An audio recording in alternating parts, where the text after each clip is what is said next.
श्री गणेशाय नमः। श्री गोपीजनवल्लभाय नमः। श्रीमद्भागवत महापुराण सप्तम स्कंद अथ नवमोऽध्याय। प्रहलाद जी के द्वारा नरसिंह भगवान की स्तुति। नारद जी कहते हैं, इस प्रकार ब्रह्मा शंकर आदि सभी देवगण नरसिंह भगवान के क्रोधावेश को शांत न कर सके और न उनके पास जा सके। किसी को उसका और छोर नहीं दिखता था। देवताओं ने उन्हें शांत करने के लिए स्वयं लक्ष्मी जी को भेजा। उन्होंने जाकर जब नरसिंह भगवान का वह महान अद्भुत रूप देखा, तब वह वर्ष वे भी उनके पास तक ना जा सकी। उन्होंने ऐसा अनूठा रूप ना कभी देखा और ना सुना ही था। तब ब्रह्मा जी ने अपने पास ही खड़े प्रहलाद को यह कहकर भेजा कि बेटा, तुम्हारे पिता पर ही तो भगवान कुपित हुए थे। अब तुम्हें उनके पास जाकर उन्हें शांत करो। भगवान के परम प्रेमी प्रहलाद जो आज्ञा कहकर और धीरे से भगवान के पास जाकर हाथ जोड़ और पृथ्वी पर साष्टांग लौट गए। नरसिंह भगवान ने देखा कि नन्हा सा बालक मेरे चरणों के पास पड़ा हुआ है। उनका हृदय दया से भर गया। उन्होंने प्रहलाद को उठाकर उनके सिर पर अपना वह कर कमल रख दिया जो काल सर्प से भयभीत पुरुषों को अभयदान करने वाला है। भगवान के कर कमलों का स्पर्श होते ही उनके बचे कुछ अशुभ संस्कार भी झड़ गए। तत्काल उन्हें परमात्म तत्व का साक्षात्कार हो गया। उन्होंने बड़े प्रेम और आनंद में मग्न होकर भगवान के चरण कमलों को अपने हृदय में धारण किया। उस समय उनका सारा शरीर पुलकित हो गया। हृदय में प्रेम की धारा प्रभावित होने लगी और नेत्रों से आनंदाश्रु झरने लगे। प्रहलाद जी भावपूर्ण हृदय और निर्निमेष नयनों से भगवान को देख रहे थे। भाव समाधि से स्वयं एकाग्र हुए मन के द्वारा उन्होंने भगवान के गुणों का चिंतन करते हुए प्रेम गदगद वाणी से स्तुति की। प्रहलाद जी ने कहा, ब्रह्मा आदि देवता, ऋषि, मुनि और सिद्ध पुरुषों की बुद्धि निरंतर सत्वगुण में ही स्थित रहती है, फिर भी वे अपनी धारा प्रभा स्तुति और अपने विविध गुणों से आपको अब तक भी संतुष्ट नहीं कर सके। फिर मैं तो घोर असुर जाति में उत्पन्न हुआ हूँ। क्या आप मुझसे संतुष्ट हो सकते हैं? मैं समझता हूँ कि धन, कुलीनता, रूप, तप, विद्या, ओज, तेज, प्रभाव, बल, पौरुष, बुद्धि और योग, ये सभी गुण परम पुरुष भगवान को संतुष्ट करने में समर्थ नहीं है। परंतु भक्ति से तो भगवान गजेंद्र पर भी संतुष्ट हो गए थे। मेरी समझ से इन 12 गुणों से युक्त ब्राह्मण भी यदि भगवान कमलनाथ के चरण कमलों से विमुख हो तो उससे वह चांडाल श्रेष्ठ है, जिसने अपने मन, वचन, कर्म, धन और प्राण भगवान के चरणों में समर्पित कर रखे हैं। क्योंकि वह चांडाल तो अपने कुल तक को पवित्र कर देता है और बड़प्पन का अभिमान रखने वाला वह ब्राह्मण अपने को भी पवित्र नहीं कर सकता। सर्वशक्तिमान प्रभु अपने स्वरूप के साक्षात्कार से ही परिपूर्ण है।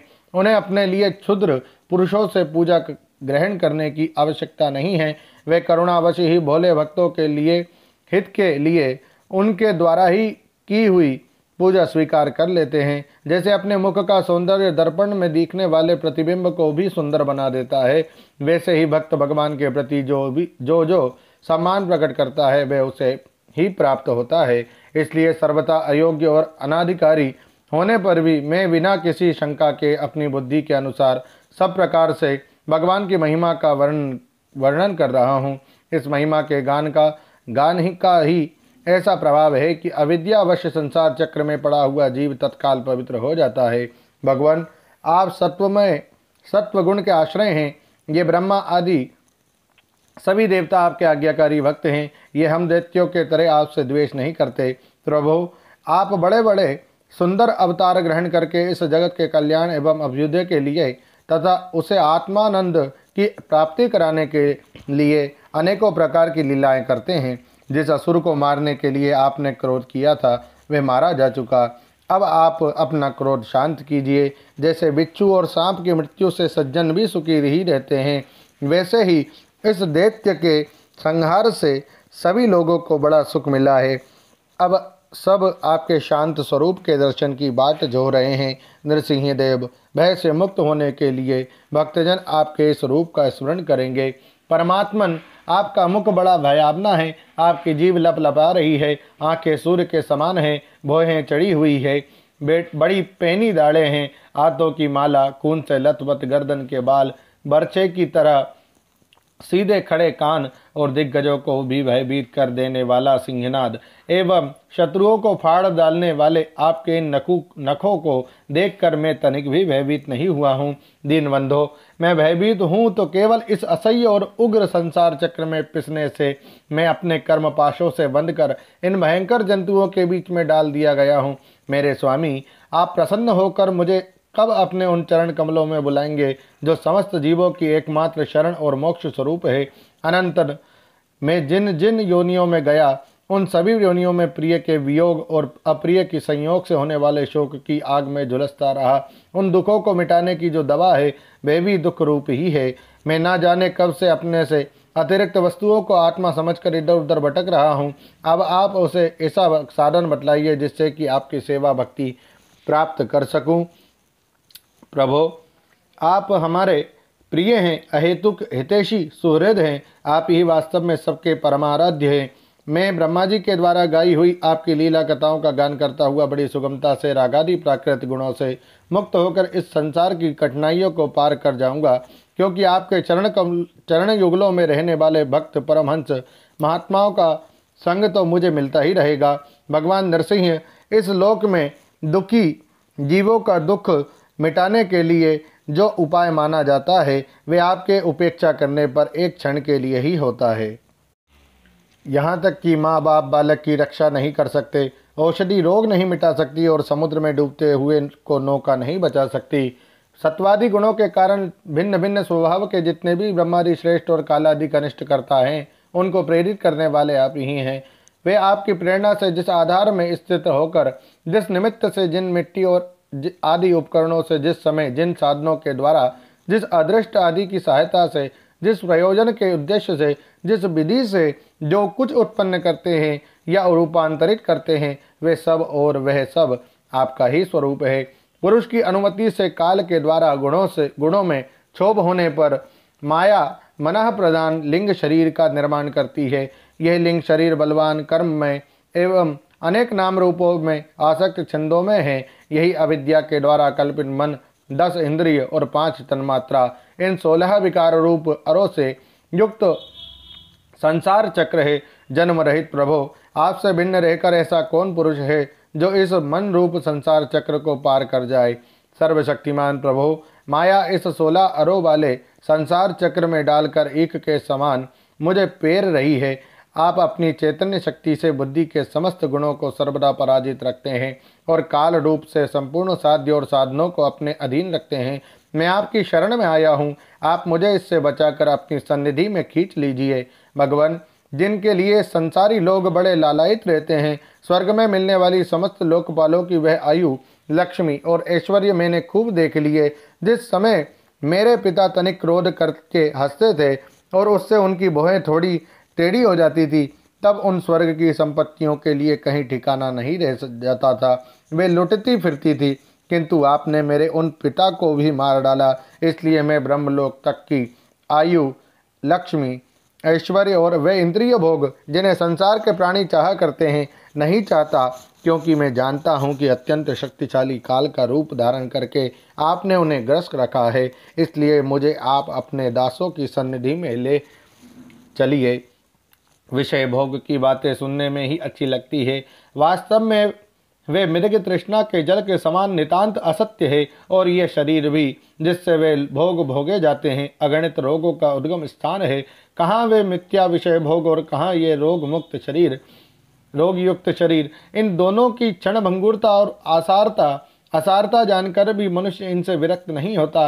वे कठिनाई से प्राप्त होने वाले भोग के नन्हे नन्हे मधु बिंदुओं से अपनी कामना की आग बुझाने की चेष्टा करता है। प्रभो, कहाँ तो इस तमोगुणी असुर वंश में रजोगुण से उत्पन्न हुआ मैं, और कहाँ आपकी अनन्य कृपा धन्य है।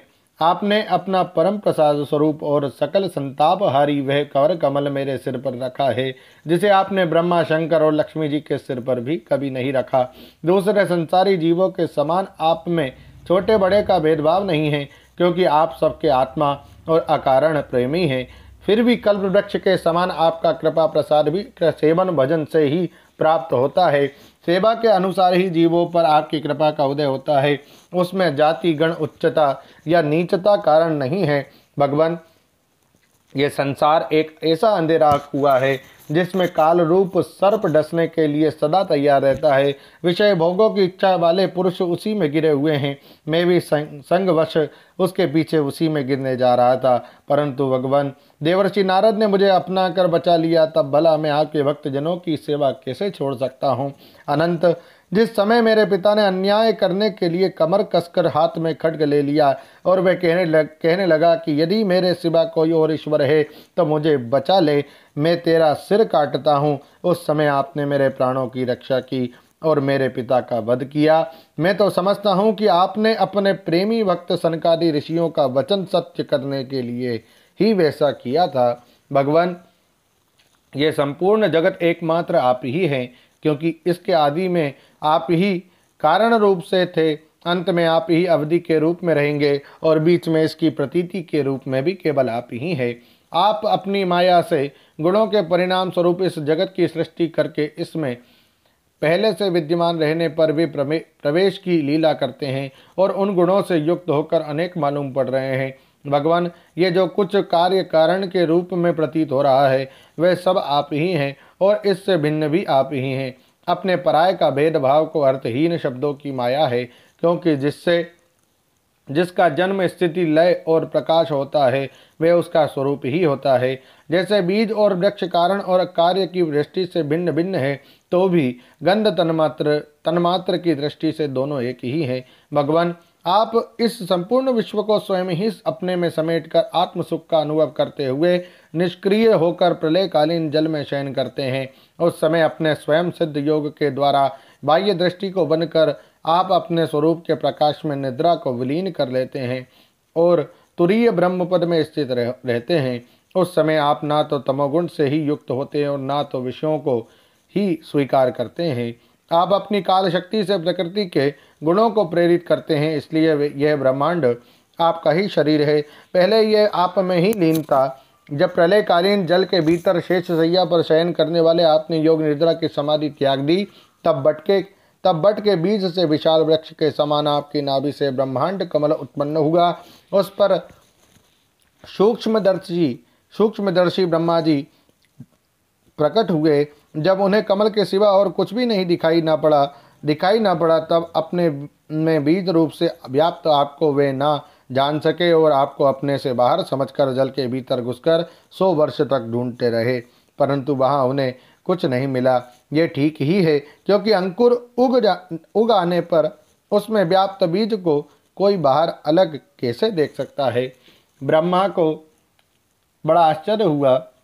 वे हार कर कमल पर बैठ गए। बहुत समय बीतने पर तीव्र तपस्या करने से जब उनका हृदय शुद्ध हो गया, तब उन्हें भूत, इंद्रिय और अंतःकरण रूप अपने शरीर में ही ओतप्रोत रूप से स्थित आपके सूक्ष्म रूप का साक्षात्कार हुआ। ठीक वैसे ही जैसे पृथ्वी में व्याप्त उसकी अति सूक्ष्म तन्मात्रा गंध का होता है। विराट पुरुष सहस्त्रों मुख, चरण, सिर, हाथ, जंघा, नासिका, मुख, कान, नेत्र, आभूषण और आयुधों से संपन्न था। 14 लोक उसके विभिन्न अंगों के रूप में शोभायमान थे। वे भगवान की एक लीलामयी मूर्ति थी। उसे देखकर ब्रह्मा जी को बड़ा आनंद हुआ। रजोगुण और तमोगुण रूप मधु और केटव नाम के 2 बड़े बलवान दैत्य थे। जब वे वेदों को चुरा कर ले गए, तब आपने हयग्रीव अवतार ग्रहण किया और उन दोनों को मारकर सत्वगुण रूप श्रुतियां ब्रह्मा जी को लौटा दी। वे सत्वगुण ही आपका अत्यंत प्रिय शरीर है। महात्मा लोग इस प्रकार वर्णन करते हैं। पुरुषोत्तम, इस प्रकार आप मनुष्य, पशु, पक्षी, ऋषि, देवता और मत्स्य आदि अवतार लेकर लोकों का पालन तथा विश्व के द्रोहियों का संहार करते हैं। इन अवतारों के द्वारा आप प्रत्येक युग में उसके धर्मों की रक्षा करते हैं। कलयुग में आप छिपकर गुप्त रूप से ही रहते हैं, इसलिए आपका एक नाम त्रियुग भी है। वैकुंठनाथ, मेरे मन की बड़ी दुर्दशा है। वे पाप वासनाओं से तो कलुषित है ही, स्वयं भी अत्यंत दुष्ट है। वे प्रायः ही कामनाओं के कारण आतुर रहता है और हर्ष, शोक, भय एवं लोक परलोक, धन, पत्नी, पुत्र आदि की चिंताओं से व्याकुल रहता है। इसे आपकी लीला कथाओं में तो रस ही नहीं मिलता, इसके मारे मैं दीन हो रहा हूँ। ऐसे मन से मैं आपके स्वरूप का चिंतन कैसे करूँ। अच्युत, ये कभी अघाने वाली जीभ मुझे स्वादिष्ट रसों की ओर खींचती रहती है। जनेंद्रिय सुंदर स्त्री की ओर, त्वचा सुकोमल स्पर्श की ओर, पेट भोजन की ओर, कान मधुर संगीत की ओर, नासिका भीनी भीनी सुगंध की ओर, ये चपल नेत्र सौंदर्य की ओर मुझे खींचते रहते हैं। इनके सिवा कर्मेंद्रियां भी अपने अपने विषयों की ओर ले जाने को जोर लगाती ही रहती है। मेरी तो वह दशा हो रही है जैसे किसी पुरुष की बहुत सी पत्नियां उसे अपने अपने शयन गृह में ले जाने के लिए चारों ओर से घसीट रही हो। इस प्रकार यह जीव अपने कर्मों के बंधन में पड़कर इस संसार रूप बैतरणी नदी में गिरा हुआ है।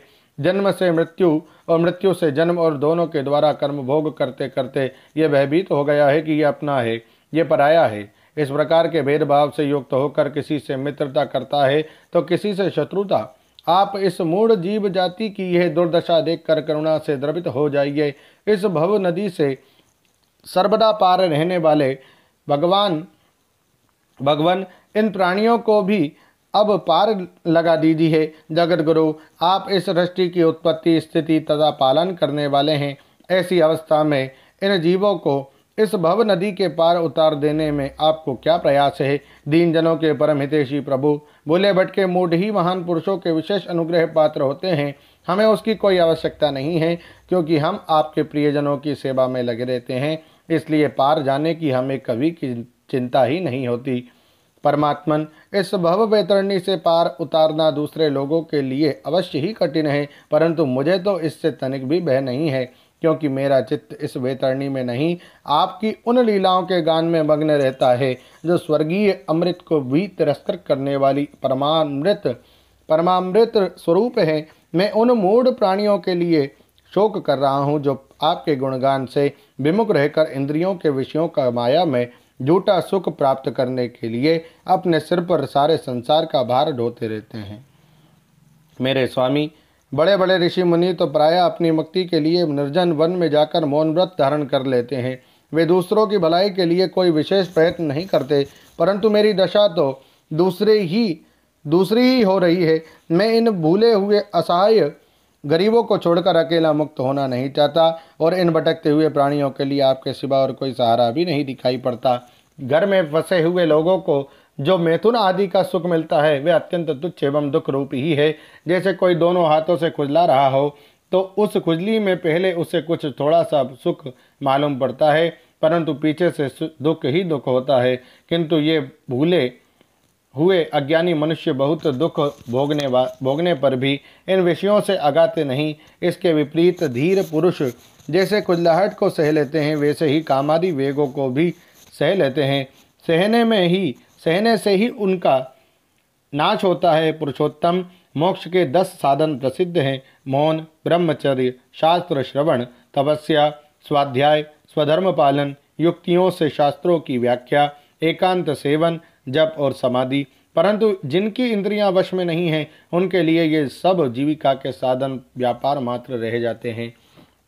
और दम्भियों के लिए तो जब तक उनकी पोल खुलती नहीं तभी तक ये जीवन निर्वाह के साधन रहते हैं, और भंडा फोड़ हो जाने पर वे भी नहीं। वेदों ने बीज और अंकुर के समान आपके 2 रूप बताए हैं, कार्य और कारण। वास्तव में आप प्राकृत रूप से रहित हैं, परंतु इन कार्य और कारण रूपों को छोड़कर आपके ज्ञान का कोई और साधन भी नहीं है। काष्ठ मंथन के द्वारा जिस प्रकार अग्नि प्रकट की जाती है, उसी प्रकार योगी जन भक्ति योग की साधना से आपको कार्य और कारण दोनों में ही ढूंढ निकालते हैं, क्योंकि वास्तव में ये दोनों आपसे पृथक नहीं हैं, आपके स्वरूप ही हैं। अनंत प्रभो, वायु, अग्नि, पृथ्वी, आकाश, जल, पंच तन्मात्राएं, प्राण, इंद्रिय, मन, चित्त, अहंकार, संपूर्ण जगत एवं सगुण और निर्गुण सब कुछ केवल आप ही हैं। और तो क्या, मन और वाणी के द्वारा जो कुछ निरूपण किया गया है वह सब आपसे पृथक नहीं है। समग्र कीर्ति के आश्रय भगवान, ये सत्वादि गुण और इन गुणों के परिणाम महत्त्वादि देवता, मनुष्य एवं मन आदि कोई भी आपका स्वरूप जानने में समर्थ नहीं है, क्योंकि ये सब आदि अंत वाले हैं और आप अनादि एवं अनंत हैं। ऐसा विचार करके ज्ञानी जन शब्दों की माया से उपरत हो जाते हैं। परम पूज्य, आपकी सेवा के 6 अंग हैं: नमस्कार, स्तुति, समस्त कर्मों का समर्पण, सेवा, पूजा, चरण कमलों का चिंतन और लीला कथा का श्रवण। इस षडंग सेवा के बिना आपके चरण कमलों की भक्ति कैसे प्राप्त हो सकती है, और भक्ति के बिना आपकी प्राप्ति कैसे होगी। प्रभु, आप तो अपने परम प्रिय भक्तजनों के परमहंसों के ही सर्वस्व हैं। नारद जी कहते हैं, इस प्रकार भक्त प्रहलाद ने बड़े प्रेम से प्रकृति और प्राकृत गुणों से रहित भगवान के स्वरूप भूत गुणों का वर्णन किया। इसके बाद वे भगवान के चरणों में सिर झुकाकर चुप हो गए। नरसिंह भगवान का क्रोध शांत हो गया और वे बड़े प्रेम तथा प्रसन्नता से बोले। नरसिंह भगवान श्री नरसिंह भगवान ने कहा, परम कल्याण स्वरूप प्रहलाद, तुम्हारा कल्याण हो। दैत्य श्रेष्ठ, मैं तुम पर अत्यंत प्रसन्न हूँ। तुम्हारी जो अभिलाषा हो मुझसे मांग लो। मैं जीवों की इच्छाओं को पूर्ण करने वाला हूँ। आयुष्मान, जो मुझे प्रसन्न नहीं कर लेता उसे मेरा दर्शन मिलना बहुत ही कठिन है, परंतु जब मेरे दर्शन हो जाते हैं तब फिर प्राणी के हृदय में किसी प्रकार की जलन नहीं रह जाती। मैं समस्त मनोरथों को पूर्ण करने वाला हूँ, इसलिए सभी कल्याणकामी परम भाग्यवान साधुजन जितेंद्रिय होकर अपनी समस्त वृत्तियों से मुझे प्रसन्न करने का ही यत्न करते हैं। असुर कुल भूषण प्रहलाद जी भगवान के अनन्य प्रेमी थे, इसलिए बड़े बड़े लोगों को प्रलोभन में डालने वाले वरों के द्वारा प्रलोभित किए जाने पर भी उन्होंने उनकी इच्छा नहीं की। ओम नमो भगवते वासुदेवाय। श्रीमद्भागवते महापुराणे पारमहंस्यां संहितायां सप्तम स्कंधे प्रहलाद चरिते भगवत्स्तवो नाम नवमोऽध्यायः। श्री राधा कृष्णार्पणमस्तु। हरे नमः, हरे नमः, हरे नमः। जय श्री कृष्ण।